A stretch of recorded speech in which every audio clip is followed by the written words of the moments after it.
and join me today. I will be discussing what we have here on the Pyle Advanced Research channel on Itzhak Bentovs final years. This is everything I've got, doing a super deep dive with all the research that I had. And I just want to let you know, let's talk about how deep did Will dive this time for Itzhak Bentov.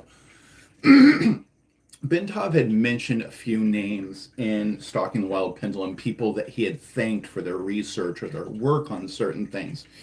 And so I decided to go down this rabbit hole of looking up and checking out some of these people that he had thanked. And obviously, if Itzhak Bentov is thanking you on one of his acceptance speeches or about his book or an award that he's receiving, or he's wrote your name in his books, you were somebody of importance. So I'm going to go over some of those names today.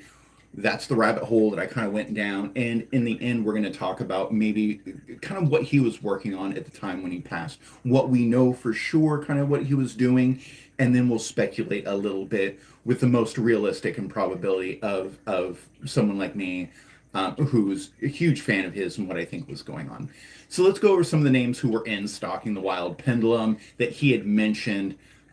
Welcome in, everybody. So Dr. C.J. Casaroli from Temple University, he was assisting him with certain aspects of physics. So I know that Cirasoli from Temple University was talking with Itzhak Bentov. So when I tried to go down to see what I could find from C.J. Cirasoli, he had passed as well a long time ago. These are all people that have passed because these are all people that were fairly old back in the 70s, and now it's like 50 years. So most of these people, I was only able to find certain things on. Not a whole lot of mention of Bentov, because a lot of these scientists and people had their own work they were working on, and they simply just lend a little bit of their time, which they did to multiple scientists over time. So C.J. Cirasoli from Temple University worked with Itzhak Bentov. There's a name that you probably didn't know much about. Certain aspects of the physics of some of his books, specifically Stalking the Wild Pendulum. The next one I got is Dr. Albert St. Georgi. He was a Nobel laureate known for his work on vitamin C and biological oxidation. I went down the rabbit hole of checking out Albert and finding out if there was any information that he was working with Bentov, what that was going on. But much like a lot of these scientists on the list, he was working with on their own projects at the time, their own discoveries, which they did. They made huge discoveries, and they are all worth going down that rabbit hole. I will, in the end, put all these names down in the link in the description, so you can take a look if you'd like. There's a couple other names that I'm going to mention where he expressed super gratitude to. Dr. Hans Seily, known for his pioneer work on stress. He appreciated thoughts on inner sights of shaping his explorations in human consciousness, vibration, and interplay between the body and the universe. So these are a couple of the heavy scientists who had that information, were playing around with those ideas, even though they were doing other stuff at the time. There's a couple other that I might go into a little bit later, but these are the ones that really stood out. And these are the ones I took a kind of a deep dive. I was hoping that I would find some information like, yeah, he was working on this third book or this other information at the time. He was putting a meditation book together. That would have blown my mind because that's what I'm working on. But he didn't. All these scientists, all the information that I could find out about them had nothing pertaining to Itzhak Bentov. The only way that we knew of these scientists is that Bentov himself had referenced them in his book, Stalking the Wild Pendulum, and gave some thanks and appreciation, expressed gratitude towards these scientists. So let's just stop right there and say, listen, at that point, I've just done a lot of research, and I'm going to tell you right here at the end what he was kind of doing, in my opinion. We know that he was continuing his work at the time about how the human body fits in with the cosmos, how the resonance and the micro vibration, the oscillations. He felt that there was something there, using the body as a tuning fork, as an antenna, as a positive beacon, and as an instrument, creating your own vibrations in the world. He believed in what we call psypantism, which is a kind of a belief that everything has a consciousness in it, even a rock.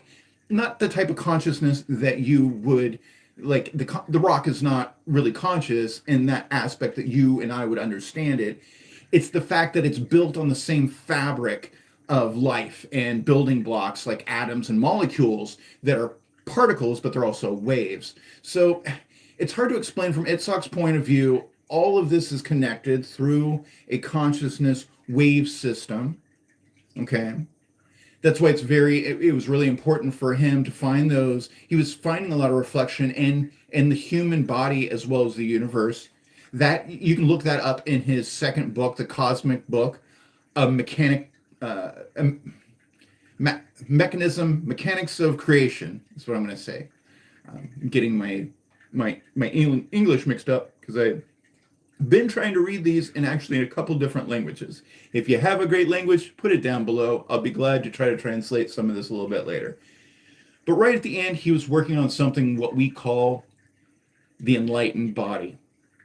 And a lot of people would say on this one, it is a concept that the CIA gateway process was working on, but that's not exactly correct. I'm going to clarify that today, what we know for sure, definitively, and then we'll get into some speculative area. I like to lay groundwork foundation for a lot of people here before we go to speculating, because what happens is that when you speculate and you don't know the groundwork, you can understand why your speculations don't work, they don't play out. But when you know the groundwork, then you can speculate because it's just there's an unknown variable with Bentov dying so young. A lot of things weren't recorded like they are today. He passed in 79. There just wasn't, a lot of information and data that we have, but we continue mining here on Pyle Advanced Research for Itzhak Bentov's work, for a few other consciousness researchers. We continue churning the mill. I'm sifting through sand because I do believe that there's a lot of good information sometimes in very small packages. And that's what I feel that we're finding, especially in these later refinement years, is what I call for science and technology. We're refining our ideas. We have great ideas about things but as we learn new things and they shed some light on things, we need to refine our theories on things as well. So right here, we do believe, like I said, take this with a grain of salt. Everything I've got, Itzhak Bentov was working on his enlightened model. That was a way of really refining the body, how it can connect with the universe and the cosmos. He believed that inherently the human had that ability. He also believed that this world is, like many people believe, a learning lesson. Much like Carl Sagan believed that the universe was learning about itself through us. That was a very common phrase back in the 80s in the cosmos. It was something like that for Bentov, but it was a little bit different. There was micro oscillations and vibrations actually connecting us. It wasn't, he was really hammering out the scientific engineering details. There's a reason that we called him the plumber. There's a reason that he was able to connect to a lot of us too, through a lot of his diagrams. I think that one thing that we would have had more of now is more of his diagrams. For wrong, for right, for everything like that, he was refining that. I think that's what a lot of people don't realize. Just like a lot of scientists, engineers at that time, he was testing what was working and what wasn't working. So yeah, we also have some very loose information about how he was still studying the old Sanskrits from yogis from days back. And the reason for that is we can see that and hear that in some of his talks and some of his later lectures. As an older gentleman, a little bit, we can hear where he was reading a little bit about breath work, how that was really important. We hear him mention the Kundalini, so we know that he was doing some research in there, also continuing that. His beliefs were still very solid about that. That's what we've got. I'm continuing diving on this and finding those little bits of information. If a lot of people who don't know, Itzhak Bentov had a single daughter. Her name was Sharona Bentov Muir. She wrote a book called The Book of Telling, and that included her going back to Israel and trying to reconnect with the lost part of Itzhak Bentov in his life and what we didn't know about. That book is almost non-existent anymore. I can only find a couple handfuls. Most libraries don't have them. And we'll talk about that here in a moment, why you cannot hear about Itzhak Bentov, why he's getting slowly erased over time. I had to make a full video and YouTube thing about that. That's going to be tomorrow's episode, how and why he's getting erased. Realistically, scientifically, and one of the reasons is that a lot of his books, and that's how most people know him, when those books get into turned into certain places, they destroy those books because those books go against religious beliefs that those places have. I'm not going to name any specific organizations, but a lot of times they're trying to get rid of those new age ideas where they feel like that might be demonizing people, and they just got rid of a lot of those books. Like I said, Mir's book is almost impossible to get. In fact, I tried to create kind of a companion guide where I talked about that book and what was in it. It was the first book in 25 books that I've been writing for Amazon Kindle that they rejected. I actually got a personal message from them. They said, listen, love your work. We're not going to release this on Amazon. And I was like, whoa. He said, this is what we call a short guide, and we just don't have that much success with that. We have a lot of people, you have to understand, it's international. We get people confused. And I told him, listen, this book isn't misleading. Everything from the back of the book explains that this isn't the book, to everything in the front of it tells it's not the book either. I basically wanted to try to get a lot of the information that Mir had wrote in there out to the general public. Because once again, as soon as I saw that there was very limited amounts of that book even in existence, it made me just remember all the books that I remember, the book burnings of this type and era that just gets, even today in 2026, I guarantee you will find some places, heavily religious places, that when they receive these books, Tom Campbell's, Bob Monroe's, Carl Jung's, these books get immediately thrown out. They are not respected in my country of the United States and certain states. And I'm sure it's the same way in other countries, heavily religious countries. They have no toleration for it. They believe it's infecting their children, and I totally get it. That's their own world. It's not science, but we'll get back into that. Anyways, I wanted to do this podcast. I'm kind of going off topic, but I want to let everybody know what's going on, and the fact that in his final years, this is what I'm going to say that we have here at Pyle Advanced Research. He was working on some heavy stuff. Did that mean that's why he disappeared? No. Everything that I have, as far as everybody wants to say, there was very something suspicious about his plane going down.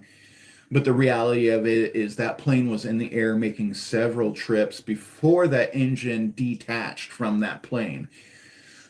You couldn't plan that even if you wanted to plan that. And if they planned that, I don't think they planned that.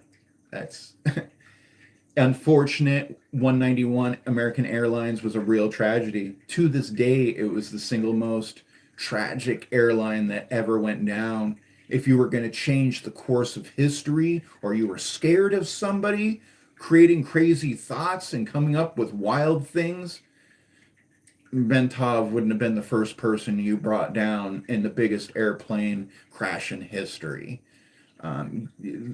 If the government or some Illuminati cult had any power at that, they would have taken down many, many, many, many, many, many other people before they wouldn't even have considered Bentov as being a possibility to go against their system and upset their system.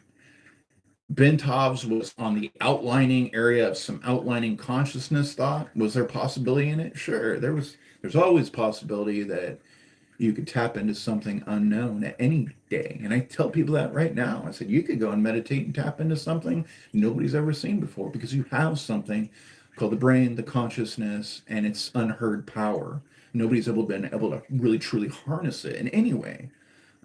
So the biggest time, and this is what I add to that too, is that the biggest time I've ever seen anybody harness their brain. We think about Einstein, we think about Newton, we think about some of these people at the tip of the iceberg of people's intelligence that change the world with their ideas. You know what I see there at the top every time?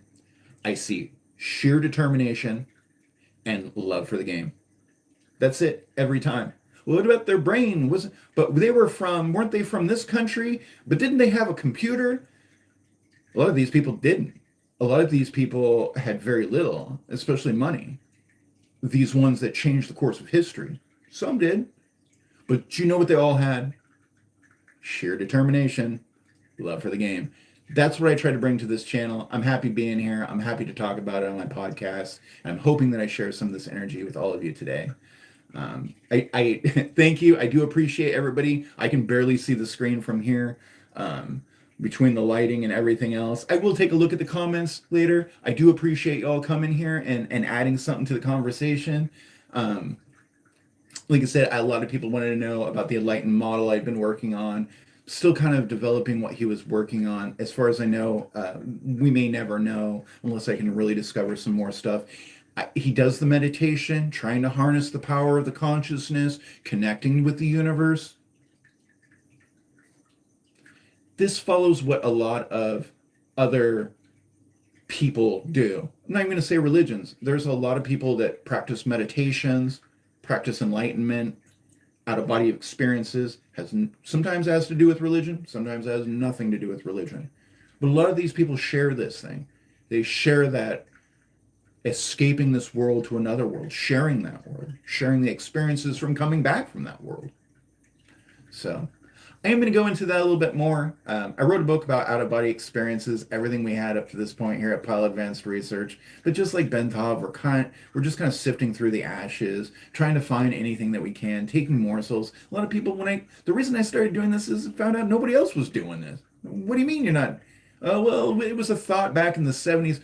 What do you mean Bentov was a thought back in the 70s? Vibration, oscillation. He invented the first steerable catheter, a medical invention. So I don't know, it blows my mind when we see people who break that threshold of intelligence coming from next to nothing. I'm going to break this down. I'm going to just tell a little bit more about this. I did write about who is Itzhak Bentov and his past, but I'm going to share just a little bit on this channel. Bentov came from a place that didn't even exist anymore. It's now what we consider the Czech kind of Republic area of Slovenia. And he went to Israel at a very, very young age because the rest of his family went off to concentration camps. Okay? When he got there, he started his life over. That's really where he took the name Itzhak Bentov. Before that, he was known as Tobias. I talk about that on my other part of my channel. There's a lot of great information when you start doing a deep dive. I am going to come off the Itzhak Bentov bandwagon here a little bit in the fact that I'm a huge historian and buff of his, but a lot of people are asking me to do deep dives on somebody else. Will, I want you to dig on this guy. I like how you dig and getting all of this good information and get it out to the public so they can see it, play with it, do a deep dive on their own. Because like I said, a lot of this is getting buried. A lot of big organizations, companies, secret things, religions don't want to talk about consciousness and a possibility and some new age stuff. We're just talking. That's one thing about the brain, being able to be creative, come up with some ideas, and it's through these ideas that we really get places. I'm going to leave you guys with a great thing today, and then I'm going to go do some more work. I want everybody to realize there was only 66 years between where the Wright brothers flew the first plane and us landing on the moon. Only 66 years. That blew my mind. I just think a lot of people who are giving up on consciousness, not looking into it, not looking into science, neuroscience, looking into some of these other solid science, I would say give it 66 years. I think we might be on our own moon. Anyways, thanks for joining, everybody. I appreciate y'all being here. If you enjoyed it, please like and subscribe. I'm going to end the channel, put some links down in the description. Go please check out the rest of my videos, and I'd really appreciate it if you just looked at my ebooks. As always, you guys have a beautiful day.